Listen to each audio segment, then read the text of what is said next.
Hey guys, welcome to another video from NZ Pocket Guide. Today we're gonna go over some of the best mountain biking rides of New Zealand because I'm joined with Gary right here, which is the guy behind the Great Rides app, which basically lists all the best rides of the country. So let's go over his favorite.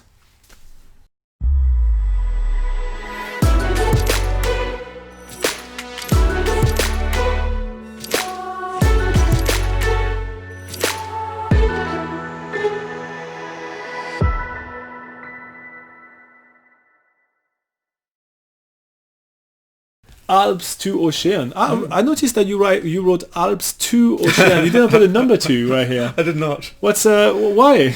No, that's a mistake on my behalf. It needs to be a 2. Anyway, the Alps to Ocean, which is quite a famous trail. Yep, very well known trail.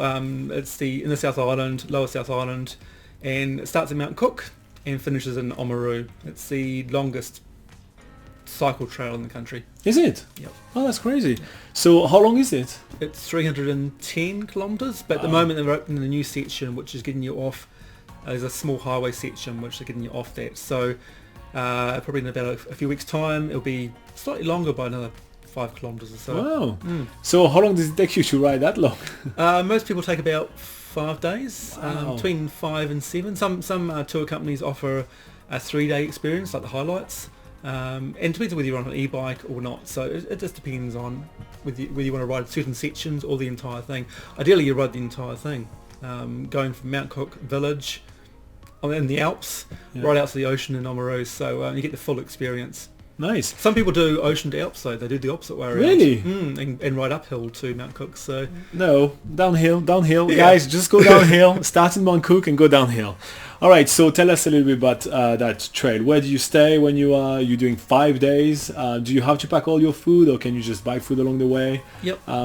Is there a guy with a coffee cart somewhere along the way? There is a guy with a coffee Oh, cart. hey, You know something about that. Right, so tell us Most a people little start bit in Mount Cook Yeah. village. Some people start at Tekapo, which is an alternative start. And from there you're just generally going downhill. There are some little climbs in the trail. It's not completely downhill.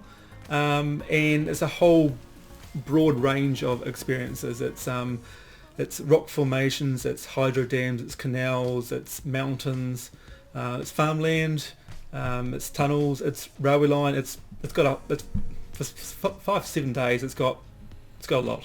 So basically it sounds like you're doing 5 different trails right here. Almost every single day you got a different experience. Nice. Yep. Sometimes it's cold up in the mountains and windy, and then as you get closer to the ocean it sort of warms up a bit, and it's an awesome experience. Nice.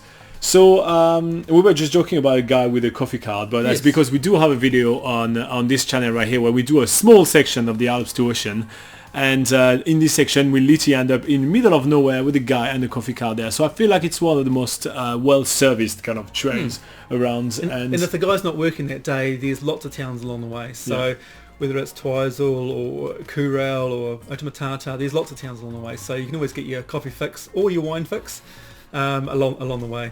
I guess you're more of a wine guy. Yeah. Cool. So is it a hard trail? Like, I mean, aside from the length, which obviously that already is kind of a qualifier, you have to be willing to spend 5 to 6 days riding a bike. Yep. Aside from the length, is it a hard trail to tackle? It's easy to intermediate, so it's sort of not fully beginner, I guess, but at the same time there's sections that are more easier. But just somebody who rides semi-regularly, here and there, sort of thing.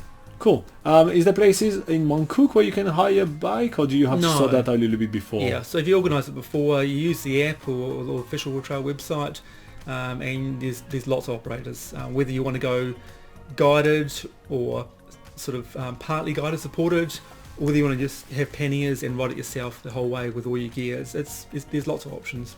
So when you say use the app, he's talking about the NZ Great Rides app, which is pretty easy to find on App Store and Google Play Store, and on there you have the entire information profile of all the trails. You also have like the map with the profile with all the elevation, you have full map of the trails, and you also have the list of all the service providers that will be able to help you with that. So should be renting the bikes or doing all the shuttles or even all the accommodation providers along the way. So it's quite handy. And it's free.